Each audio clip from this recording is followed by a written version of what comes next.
نحمده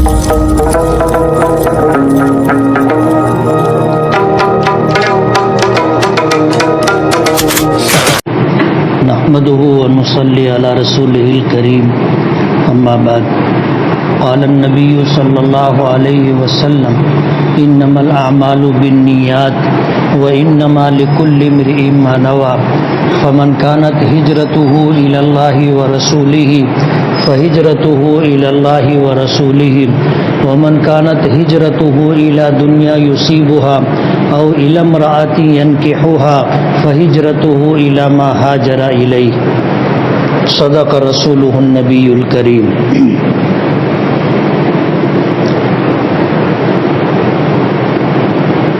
الحمدللہ ہم نے برسوں پہلے درس قرآن کا آغاز کیا تھا اور ہم اللہ پاک کے بے پناہ احسان مند اور شکر گزار ہیں کہ ان اتنے برسوں میں نشیب و فراز آئے، حالات کی آندھیاں چلی، مسائل سے دوچار ہونا پڑا، بیماری اور صحت سے گزر کر کے ہم یہاں تک پہنچے۔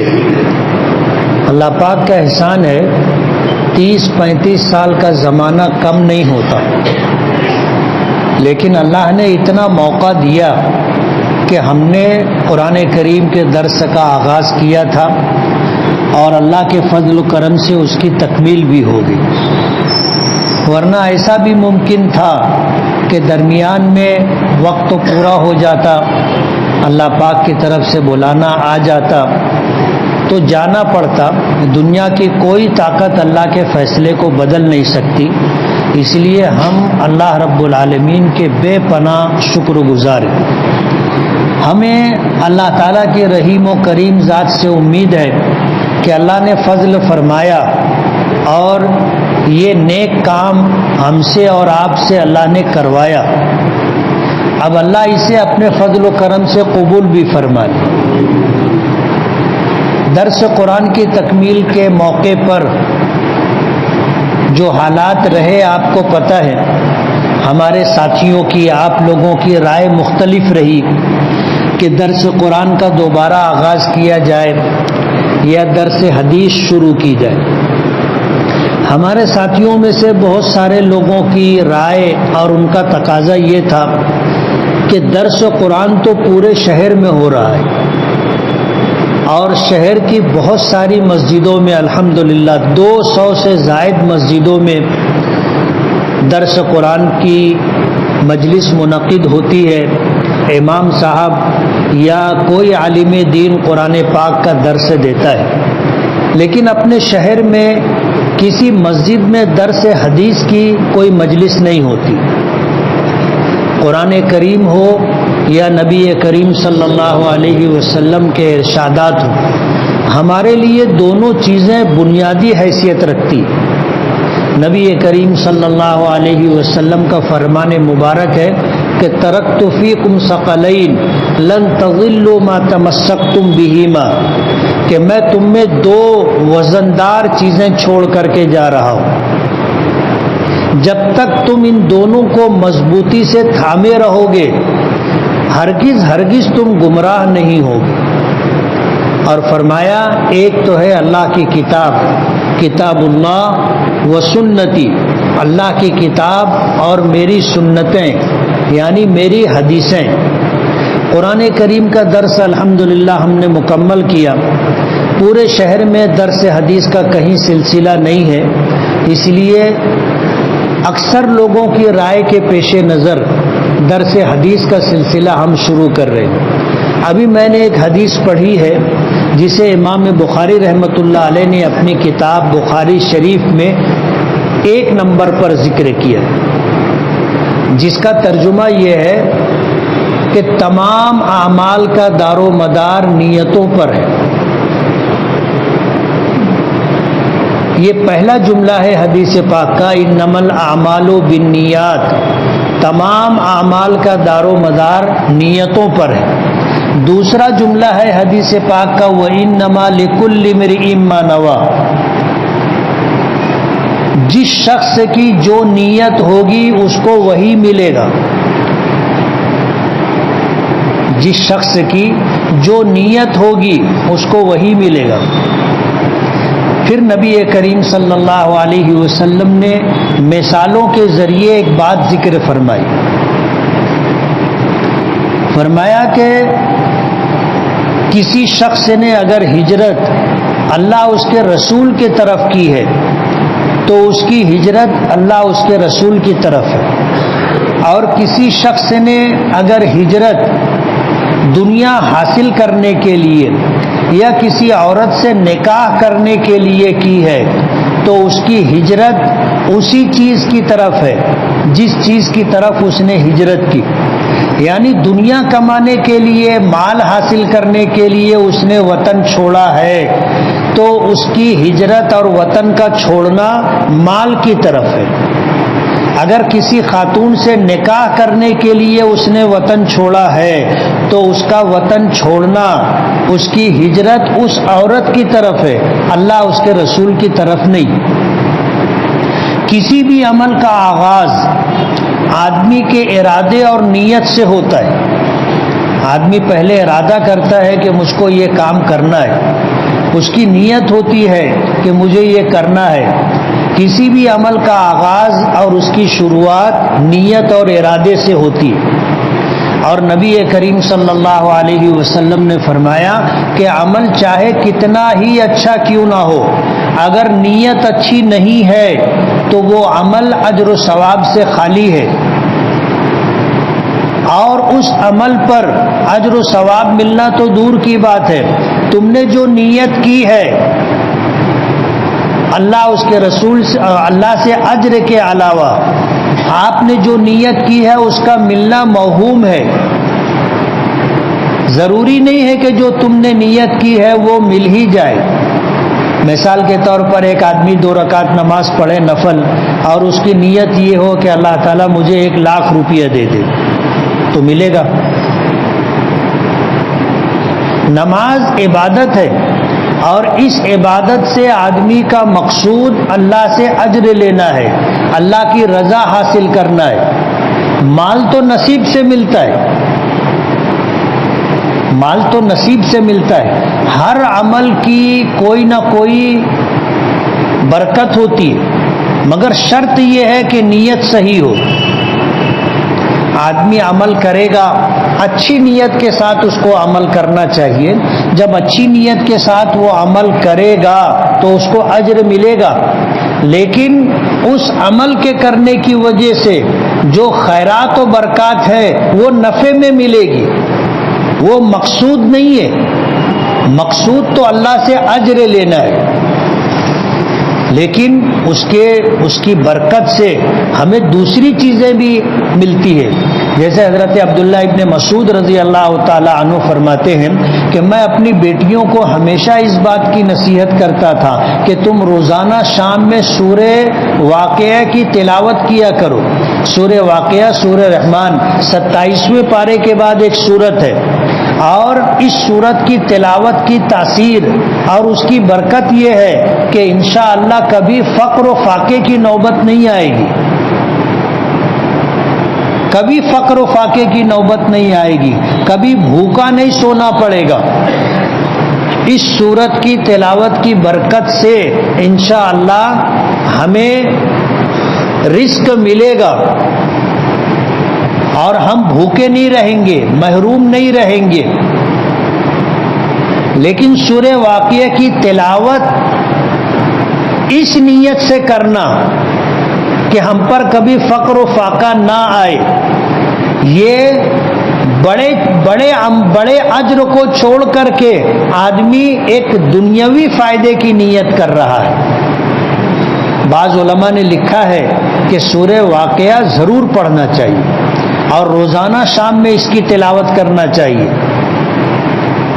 3 رکوع ہیں، روزانہ اس کی تلاوت کرنا چاہیے. 5 سے 7 منٹ لگتے ہیں، لیکن نیت یہ ہونی چاہیے کہ اللہ پاک مجھے اجر عطا فرمائے، 1 نمبر پر. دوسرے نمبر پر یہ ہونا چاہیے کہ اس کی تاثیر یہ ہے کہ کہ جو شخص سورہ واقعہ کی تلاوت کرے گا اللہ کبھی اسے بھوکا نہیں رکھے گا، کبھی فقر و فاقے سے وہ نہیں گزرے گا. یہ 2 نمبر پر ہے. 1 نمبر پر اللہ کی رضا، اللہ سے اجر لینا. ہر عمل میں یہی چیز پیش نظر رہنا چاہیے. نماز ہو، روزہ ہو، صدقہ و خیرات ہو، حج عمرہ ہو، لوگوں کی مدد کرنا ہو اور دیگر کار خیر. اللہ راضی ہو جائے، اللہ راضی ہو گیا تو ظاہر بات ہے اللہ کی رضا کے بعد اس سے بڑی چیز کائنات میں کوئی دوسری نہیں. اس کائنات میں سب سے بڑی نعمت اللہ پاک کی رضا ہے، اللہ ہم سے راضی ہو. عربی کا ایک جملہ ہے کہ من کان للہ کان اللہ لہ، کہ جو آدمی اللہ کا ہو جاتا ہے اللہ اس کا ہو جاتا ہے. محمود غزنوی کے دربار میں اس کا ایک غلام تھا جس کا نام ایاز تھا، اور اس غلام کو محمود غزنوی کے نزدیک کافی عزت حاصل تھی. دربار میں اس کی بات سنی جاتی تھی، اس کی رائے مانی جاتی تھی. تھا غلام. اس کے جو وزراء تھے اور درباری لوگ تھے ان کو یہ بات گراں گزرتی تھی کہ ہم وزیر ہیں، ہم آزاد ہیں، اور بادشاہ وقت جو ہے ایک غلام کو اہمیت دیتا ہے، ہمارے مقابلے میں اس کی حیثیت بڑھائی جا رہی ہے. تو ان کو یہ چیز گراں گزرتی تھی. انہوں نے بادشاہ سے اس بات کی شکایت کی، محمود غزنوی سے، کہ آپ ایک غلام کو اتنی اہمیت دیتے ہو اور اس کا مرتبہ ہم لوگوں سے بڑھا کر کے رکھتے ہو. تو بادشاہ نے ایک مرتبہ اپنے دربار میں ہیرے، جواہرات، سونا، چاندی، مختلف قسم کی قیمتی اشیاء سجا کر کے رکھی. اور دربار جب سج گیا، سب لوگ آ گئے، جو بھی مشورہ، رائے، معاملات، امور تھے وہ سب طے ہو گئے. تو بادشاہ محمود غزنوی نے اعلان کیا کہ یہاں پر جتنی چیزیں ہیں ہر شخص کو یہ اختیار دیا جاتا ہے، وہ ان میں سے جس ایک چیز کے اوپر ہاتھ رکھ دے گا وہ اس کی. اب ظاہر بات ہے لوگوں کی نشست الگ الگ تھی، اور دربار میں جو قیمتی اشیاء رکھی گئی تھی وہ بھی مختلف مقامات پر تھی. جس کو جو پسند آیا بھاگ کر جا کر اس نے اس چیز پر ہاتھ رکھ دیا. ایاز جو تھا وہ بھاگ کر گیا اور محمود غزنوی کے سر پر ہاتھ رکھ دیا.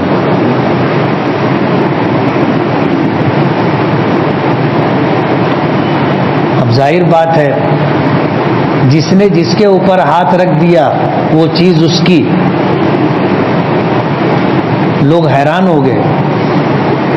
محمود غزنوی نے اپنے غلام ایاز سے پوچھا کہ تمہارے قریب تو دوسری بہت ساری قیمتی اشیاء موجود تھی، تم ہیرے پر ہاتھ رکھ دیتے، سونے پر ہاتھ رکھ دیتے، کسی قیمتی چیز پر ہاتھ رکھ دیتے، تم نے ایسا کیوں کیا کہ تم نے میرے اوپر ہاتھ رکھ دیا؟ تو ایاز نے جواب دیا کہ بادشاہ سلامت، آپ اگر میرے ہو گئے تو پوری سلطنت میری ہو گئی نا. آپ اگر میرے ہو گئے تو خزانہ آپ کا ہے، یہ ملک آپ کا ہے، اس ملک کی پیداوار آپ کی ہے، اس ملک میں جتنی قیمتی چیزیں ہیں وہ سب آپ کی ہے. آپ اگر میرے ہو گئے تو یہ سب میرا ہو گیا. تو من کان للہ کان اللہ لہ، جو شخص اللہ کا ہو جاتا ہے اللہ اس کا ہو جاتا ہے. اللہ سے ایسا تعلق ہو جانا چاہیے جس کو ہم اپنائیت کہیں، خاص تعلق. جب بندوں کا اللہ تعالیٰ سے خاص تعلق ہو جاتا ہے اور بندہ اللہ پاک سے اچھا گمان رکھتا ہے تو اللہ تعالیٰ کبھی بھی اس کو مایوس نہیں کرتا. ایسے اللہ پاک رب ہے پوری کائنات کے، اور جو مانے اس کی بھی اور جو نہ مانے اس کی بھی سب کی ضرورتیں پوری کرتے، سب کی ضرورتیں پوری کرتے. اور اہل ایمان کو خاص طور پر حکم دیا گیا کہ اللہ کی رحمت سے مایوس مت ہونا. اللہ کی رحمت سے تو وہ لوگ مایوس ہوتے ہیں جو اللہ کو نہیں جانتے، جنہیں اللہ کی معرفت نہیں ہے، جنہیں پتہ نہیں ہے کہ اللہ کیا ہے اور اللہ کے پاس کیا ہے، اللہ کی قدرت کیا ہے، اس کی طاقت کیا ہے. جنہیں پتہ نہیں ہوتا وہ اللہ سے مایوس ہوتے، وہ حالات سے مایوس ہوتے ہیں، دل شکستہ ہوتے ہیں، غمگین ہوتے ہیں، پریشان ہوتے ہیں، مایوس ہوتے ہیں. لیکن جو اللہ کو جانتا ہے، مانتا ہے، وہ اس کو پتہ ہے کہ اس پوری کائنات کا پیدا کرنے والا کون ہے، اس پوری کائنات کا مالک کون ہے، اس پوری کائنات میں کس کا حکم چلتا ہے. اس کی مرضی کے بغیر تو پتہ بھی نہیں ہلتا. اسے ما کان ما یکون کا علم ہے، اسے پتہ ہے میری کیا ضرورت ہے. مجھے نہیں معلوم میری کیا کیا ضرورتیں ہیں، لیکن میرے پروردگار کو پتہ ہے. اس لیے اللہ تعالیٰ سے خاص تعلق ہو جائے اس بات کی کوشش کرنا چاہیے. اور جن کو اللہ کی معرفت حاصل ہو جاتی ہے وہ کبھی بھی مایوس نہیں ہوتے. ہم کمزور ہو سکتے ہیں، وہ کبھی کمزور نہیں. ہم مغلوب ہو سکتے ہیں، وہ کبھی مغلوب نہیں ہوگا، ہمیشہ غالب رہے گا. اس کے پاس قدرت ہے، طاقت ہے، اس کے خزانے لامحدود ہیں. وہ جو چاہے اس کائنات میں کر سکتا ہے، اس کو کوئی روکنے والا نہیں ہے. جب ہمارا اللہ پاک سے تعلق ہو گیا، ہم اللہ والے ہو گئے تو اللہ ہمارا ہو جاتا ہے. اور جب ہمارا ہو جاتا ہے تو پھر اللہ کے کچھ ایسے بندے بھی ہوتے ہیں جن کے ہاتھوں سے ایسے امور اور معاملات انجام پاتے ہیں جس کا کرنا عام انسانوں کے بس کی بات نہیں. جیسے نبی کریم صلی اللہ علیہ وسلم سے مشرکین مکہ نے مطالبہ کیا تھا کہ چاند کے 2 ٹکڑے کر کے بتاؤ. آج پوری دنیا مل کر کے یہ کام کر سکتی ہے. آج جو ترقی ہے اور سائنسی اعتبار سے آدمی جس مقام تک پہنچ چکا ہے، آج سے 1400 سال پہلے یہ صورتحال نہیں تھی. مشرکین مکہ نے حضور سے کہا کہ آپ اگر اللہ کے نبی ہیں جیسا آپ دعویٰ کرتے ہیں تو چاند کو 2 ٹکڑا کر کے بتائیں. اور وہ ایسا سمجھتے تھے کہ یہ ان سے ہوگا نہیں، یہ کر نہیں سکیں گے. لیکن آپ اللہ کے نبی تھے، اللہ سے دعا کی، اللہ نے اپنے محبوب کو اشارہ دے دیا. نبی کریم صلی اللہ علیہ وسلم نے لوگوں کو بلا لیا کہ آ جاؤ فلاں میدان میں، اکٹھے ہو جاؤ. سب لوگ جمع ہو گئے، بولے چلو تماشا دیکھیں گے. اور انہیں 100% یقین تھا کہ زمین پر رہنے والا کوئی انسان چاند کے 2 ٹکڑے کر دے ناممکن ہے. لوگ جمع ہو گئے. جب سب لوگ جمع ہو گئے تو چاند بیچ آسمان پہ تھا، 14ویں کا چاند تھا، مکمل چاند تھا. نبی کریم صلی اللہ علیہ وسلم نے اپنی انگلی سے ایسے اشارہ کیا، چاند 2 ٹکڑے ہو گیا.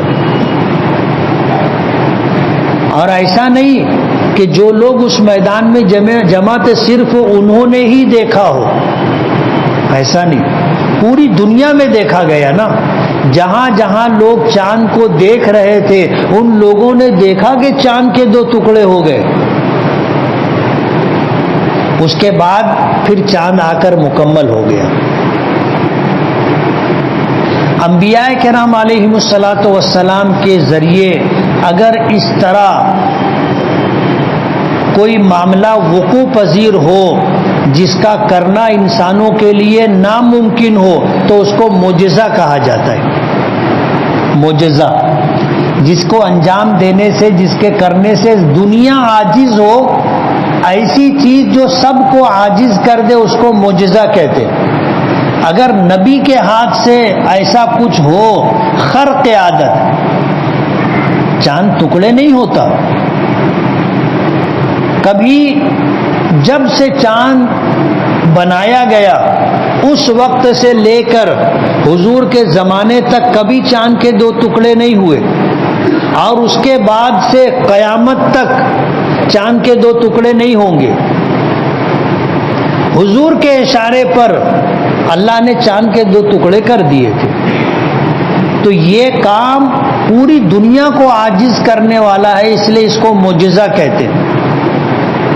اور اہل سنت والجماعت کا یہ عقیدہ ہے کہ اگر اس طرح خرق عادت، ناممکن چیز اگر وقوع پذیر ہو اور نبی کے ذریعے ہو تو اس کو معجزہ کہیں گے، اور عام انسانوں میں سے کسی انسان کے ذریعے ہو جو اللہ کا نبی نہیں ہے تو اس کو کرامت کہیں گے۔ کیا کہیں گے؟ کرامت۔ اہل سنت والجماعت معجزے کو بھی مانتے ہیں اور اہل سنت والجماعت کرامت کو بھی مانتے۔ حضرت عمر فاروق رضی اللہ تعالی عنہ دوسرے خلیفہ ہیں۔ حضور کے دنیا سے جانے کے بعد حضرت ابو بکر خلیفہ رہے اور 2.5 سال ان کی خلافت کا زمانہ رہا۔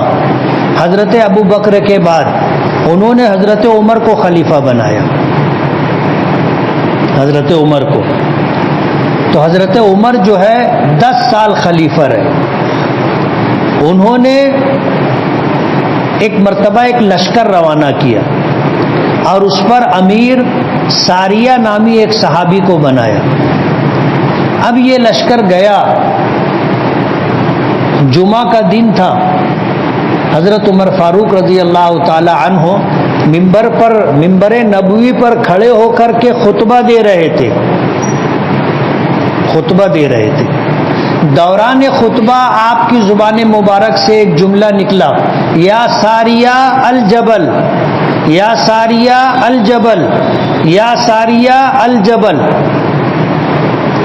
جو لوگ خطبہ سن رہے تھے وہ عربی جانتے تھے، ان کی زبان تھی، وہ حیران ہو گئے کہ یہ بیچ میں کیا کہہ دیا۔ خطبہ ہو گیا، نماز ہو گئی۔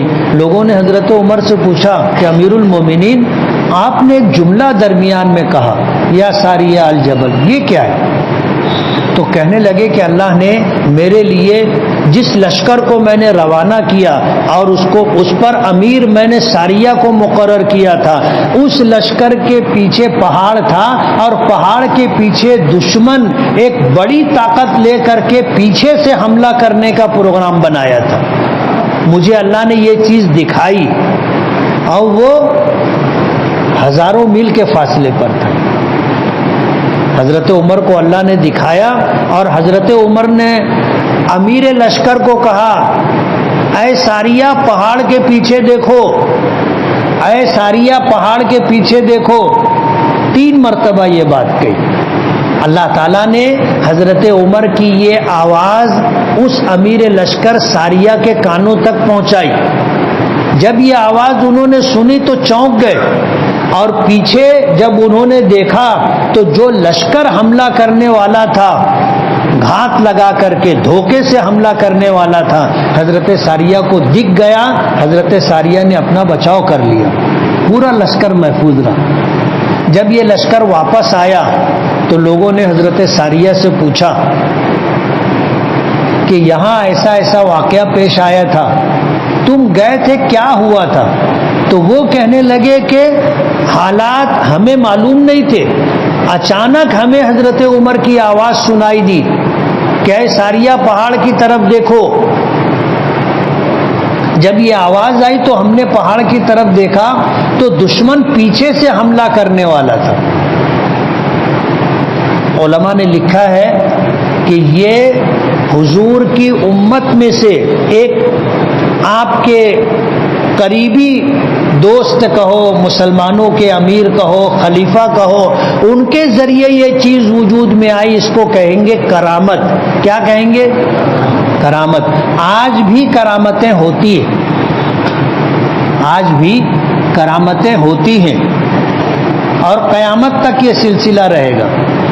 تو اگر نبی کے ذریعے سے ناممکن محیر العقول اگر کوئی چیز خرق عادت کے طور پر سامنے آئے تو اس کو معجزہ کہیں گے، اور غیر نبی سے اگر اس طرح کا کوئی کام وقوع پذیر ہو تو اس کو معجزہ کہیں گے، اس کو کرامت کہیں گے۔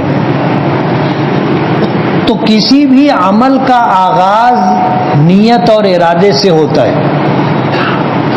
عمل اچھا ہے، نیت اچھی ہے، اجر و ثواب ملے گا۔ عمل اچھا ہے لیکن نیت اچھی نہیں ہے تو اجر و ثواب نہیں ملے گا۔ اندیشہ ہے، ڈر ہے کہ کہیں اس پر اللہ پاک کی طرف سے مواخذہ نہ ہو جائے، پکڑ نہ ہو جائے، کل قیامت کے دن میدان محشر میں پوچھ نہ لیا جائے۔ اس لیے ہمیشہ ہر عمل میں اللہ کو راضی کرنے کی نیت رکھنا چاہیے، جس کو کہتے ہیں اخلاص، للہیت۔ ہر کام اللہ کو راضی کرنے کے لیے اجر و ثواب لینے کی نیت سے کرنا چاہیے۔ امام بخاری رحمۃ اللہ علیہ نے اپنی کتاب بخاری شریف کا آغاز اسی حدیث پاک سے کیا کہ تمام اعمال کا دار و مدار نیتوں پر ہے، اور ہر شخص کو وہی ملے گا اس نے جس چیز کی نیت کی ہے۔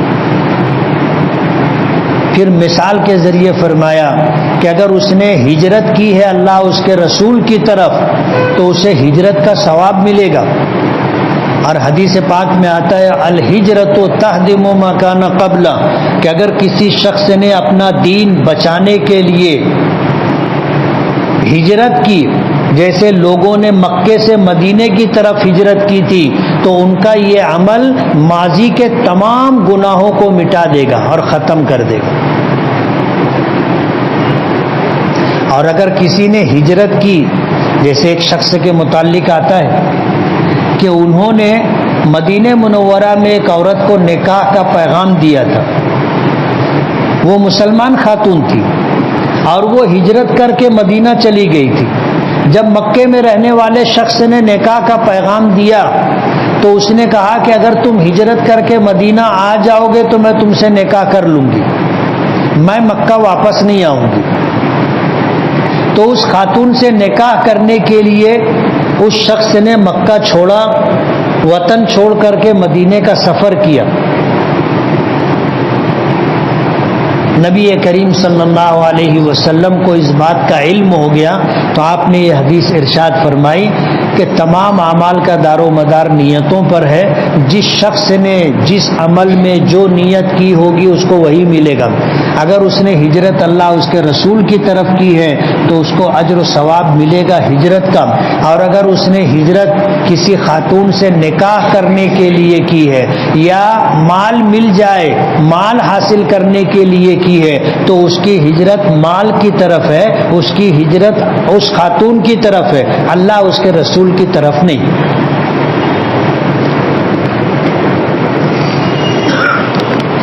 کسی نے سوال کیا ہے کہ اگر امام صاحب سے نماز میں کوئی سہو ہو جائے اور سجدہ سہو کر لیں تو مسبوق بھی سلام پھیر کر سجدہ سہو کرے گا یا اور کوئی صورت ہوگی؟ پہلے آپ یہ سمجھ لیں کہ جو امام کے پیچھے نماز پڑھی جاتی ہے ان کی اقتداء میں مقتدی بن کر کے یہ تین طرح کے لوگ ہوتے ہیں۔ ایک وہ شخص ہوتا ہے جس کو پوری نماز مل جاتی ہے، پہلی رکعت سے لے کر کے آخری رکعت تک مل جائے، یہ مقتدی۔ اور ایک وہ شخص ہوتا ہے کہ جس کی رکعتیں چھوٹ جائے، جیسے ہم لوگ مسجد میں آئے، نماز ہو رہی تھی، ہماری ایک رکعت یا دو رکعت چھوٹ گئی تو ہمیں کہا جائے گا مسبوق۔ کیا کہا جائے گا؟ مسبوق۔ اب امام صاحب سے کچھ سہو ہو گیا، واجب چھوٹ گیا یا واجب ڈبل ہو گیا، مقرر اس پر عمل ہو گیا، تو سجدہ سہو واجب ہے۔ امام صاحب نے سجدہ سہو کیا تو امام کی اقتدا میں جتنے لوگ ہیں سب پر امام کی اقتدا لازم ہے، سب پر امام کی اقتدا لازم ہے، وہ سب امام کے ساتھ سجدہ سہو کریں گے۔ ایسا بھی ہو سکتا ہے کہ پہلی رکعت میں امام صاحب سے سہو ہو گیا اور مسبوق جو بعد میں آیا اس کو وہ رکعت نہیں ملی، تو غلطی میں وہ شامل نہیں رہا، لیکن مقتدی ہے، امام کے تابع ہے، تو اس کو امام کے ساتھ سجدہ سہو کرنا پڑے گا۔ اب امام سجدہ سہو کرنے سے پہلے سلام پھیرتا ہے۔ اب مقتدی تو سلام پھیرے گا جس کو پوری نماز ساری رکعتیں ملی ہے، لیکن جو مسبوق ہے وہ سلام پھیرے گا یا نہیں پھیرے گا؟ فقہاء نے لکھا ہے کہ وہ سلام نہیں پھیرے گا، لیکن امام کے ساتھ دونوں سجدے میں سجدہ سہو میں شریک رہے گا۔ کیا آیات کی طرح حدیث شریف کا بھی شان نزول ہوتا ہے؟ اگر ہاں تو نیت والی حدیث پاک کس موقع یا تناظر میں کہی گئی ہے؟ بتائیں گے انشاءاللہ۔ جو آیات نازل ہوتی تھیں ان آیات میں سے کچھ آیتیں ایسی بھی ہیں جو کسی خاص پس منظر میں آئی، تو وہ جو واقعہ ان آیات کے نازل ہونے سے پہلے پیش آیا اس کو شان نزول کہتے۔ اور اس طرح کا کوئی واقعہ اگر پیش آیا اور پھر نبی کریم صلی اللہ علیہ وسلم نے کوئی بات ارشاد فرمائی تو اس کو شان وقوع کہتے۔ جیسے یہ حدیث میں نے جو بیان کی سنائی، اس حدیث کے اندر جب ایک شخص نے ایک خاتون کو جو ہجرت کر کے مدینہ منورہ چلی گئی تھی ان کو نکاح کا پیغام دیا، تو نکاح کا پیغام ملنے کے بعد انہوں نے مکہ چھوڑا اور مدینہ پہنچے اس خاتون سے نکاح کرنے کے لیے۔ حضور کو معلوم ہو گیا تو حضور کے علم میں یہ بات آئی تو حضور نے فرمایا کہ تمام اعمال کا دار و مدار نیتوں پر ہے۔ تو یہ جو واقعہ ہے اس کو شان وقوع کہتے۔ کیا کسی عورت کے ہاتھوں بیعت ہو سکتے ہیں غیر محرم؟ انبیاء کرام علیہم الصلاۃ والسلام میں سے اللہ نے کسی عورت کو نبی نہیں بنایا، کسی عورت کو نبی نہیں بنایا، البتہ ولایت یعنی ولی بنانا مردوں کو بھی ولایت ملتی ہے، عورتوں کو بھی ولایت ملتی ہے۔ اب اگر کسی مرد کے متعلق ہمیں یہ پتہ ہو کہ یہ کسی اللہ والے سے بیعت ہے اور اس اللہ والے کی طرف سے ان کو اجازت اور خلافت ملی ہے تو ہم ان سے بیعت ہو سکتے۔ اور اگر کسی خاتون کے متعلق ہمیں پتہ ہو کہ یہ صاحب نسبت ہے، کسی اللہ والے سے بیعت ہے اور ان کو اجازت و خلافت ملی ہے، چاہے وہ غیر محرم ہو، پردے کے ساتھ ان سے بیعت ہو سکتے۔ غیر محرم ہونے کی وجہ سے شریعت کے جو احکامات ہیں اس کی پاسداری کرنی پڑے گی۔ کسی سے بیعت ہونے کا مقصد یہ ہوتا ہے کہ ہم اپنی کمزوریاں، اپنے عیوب، اپنی خراب عادتیں ان کو بتائیں اور وہ ہماری اصلاح کریں، نصیحت کریں، کچھ وظیفہ بتائیں، کچھ ذکر بتائیں کہ تم یہ کرو، یہ کرو، یہ کرو، تو وہ گناہ، نافرمانی یا کوتاہی ختم ہو جائے۔ یہ اصلاحی تعلق ہوتا ہے، اصلاحی تعلق۔ صحابہ کرام نے نبی کریم صلی اللہ علیہ وسلم کے ہاتھ پر بیعت کی تھی اور یہ سلسلہ وہاں سے یہاں تک ہے۔ تو کسی غیر محرم عورت کے ہاتھ بیعت ہونا اگر اپنی اصلاح ان سے ممکن ہے، ہمیں ایسا گمان ہے، تو شریعت کی پاسداری اور شریعت کے احکامات کو پیش نظر رکھ کر پردے کے ساتھ ہم اپنا اصلاحی تعلق قائم کر سکتے ہیں۔ زید کی عمر 26 سے 27 سال کے درمیان ہے۔ زید نکاح کرنا چاہتا ہے، اس کے گھر والے اس کی اس بات پر دھیان نہیں دیتے، ان کا یہ عمل کیسا ہے؟ یہ سرپرستوں کی، ماں باپ کی کوتاہی ہے۔ ماں باپ کی ذمہ داریوں میں سے یہ ایک ذمہ داری ہے کہ اپنی اولاد بالغ ہو جائے تو ان کا نکاح کر دے، بالغ ہو جائے تو ان کا نکاح کر دے۔ ماں باپ کو یہ حق اللہ پاک نے دیا ہے، جس کو حق ولایت کہتے ہیں۔ باپ ولی ہوتا ہے، اپنی اولاد کا نکاح کرنے کا اس کو حق ہے۔ تو جب بچہ یا بچی بالغ ہو گئے تو ان کا نکاح کر دینا چاہیے، روک کے نہیں رکھنا چاہیے۔ ظاہر بات ہے، لڑکا ہو یا لڑکی ہو، ان کے جسمانی تقاضے ہوتے، اور اگر ہم نے اس کا پاس و لحاظ نہیں رکھا اور ان کی طرف سے تقاضا رہا، عمر ہو گئی کہ بھئی آپ نکاح کر دو، اور وہ نکاح نہیں کر رہے ہیں، تو اس بچی یا بچے سے اگر کوئی گناہ جسمانی ضرورت اور جذبات کے پیش نظر ہوا تو ماں باپ بھی گنہگار ہوں گے۔ اس لیے ماں باپ اور سرپرستوں کی کوتاہی ہے کہ اگر ہمارے بچے نکاح کی عمر کو پہنچ گئے ہیں تو ان کا نکاح جلدی سے جلدی کر دینا چاہیے۔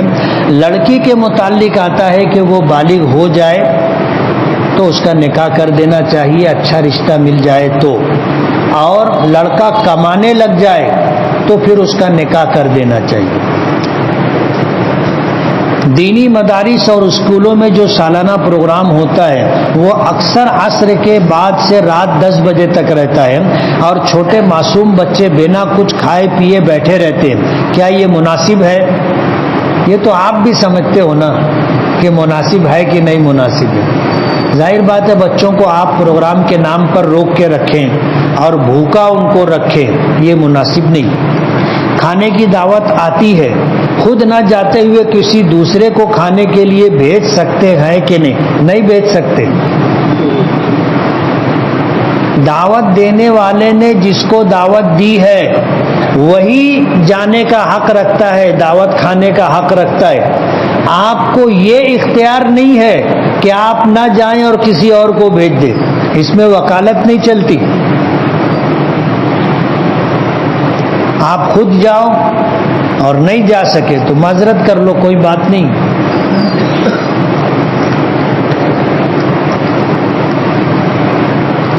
وقت کم ہو تو فجر کی 2 رکعت سنت موقدہ فرض کے بعد سنت موقدہ پڑھ سکتے ہیں یا نہیں، اس مسئلے میں اختلاف ہے۔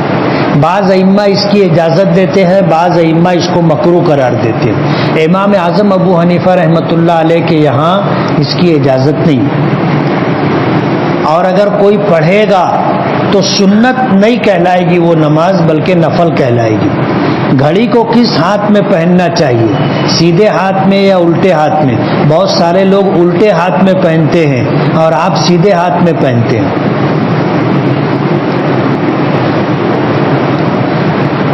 ایسا کوئی حکم تو نہیں ہے کہ سیدھے ہاتھ یا الٹے ہاتھ میں پہننا چاہیے، لیکن شریعت کا ایک مزاج ہے، اچھا کام سیدھے ہاتھ سے کرنا چاہیے، اور جن چیزوں کا کرنا ضروری ہے لیکن بظاہر وہ چیزیں اچھی نہیں ہیں تو ان کو الٹے ہاتھ سے کرنا چاہیے۔ جیسے ہم پیشاب پاخانہ کرتے ہیں، دھونا ضروری ہے، بغیر دھوئے تو چلے گا نہیں، دھونا ضروری ہے، تو اس کے لیے بایاں ہاتھ استعمال کریں، اور جب اس سے فارغ ہو جائیں تو ہاتھ کو مٹی سے رگڑ کر کے مٹی سے دھو لینا چاہیے۔ آج کے زمانے میں اس کی جگہ پر صابن ہے، صابن سے ہاتھ دھو لینا چاہیے۔ ناک صاف کرنا ہے تو سیدھے ہاتھ سے ناک نہیں صاف کرنا چاہیے، الٹے ہاتھ سے ناک صاف کرنا چاہیے۔ کھانا کھانا ہے سیدھے ہاتھ سے کھائیں گے، پانی پینا ہے سیدھے ہاتھ سے پانی پیئیں گے، گھڑی پہننا ہے تو کارآمد چیز ہے، ہمیں وقت بتاتی ہے تو سیدھے ہاتھ میں پہننا مناسب ہوگا۔ شوال کے مہینے میں 10 یا 6 روزے رکھنے کی کیا فضیلت ہے؟ شوال کے مہینے میں 6 روزوں کی فضیلت آتی ہے۔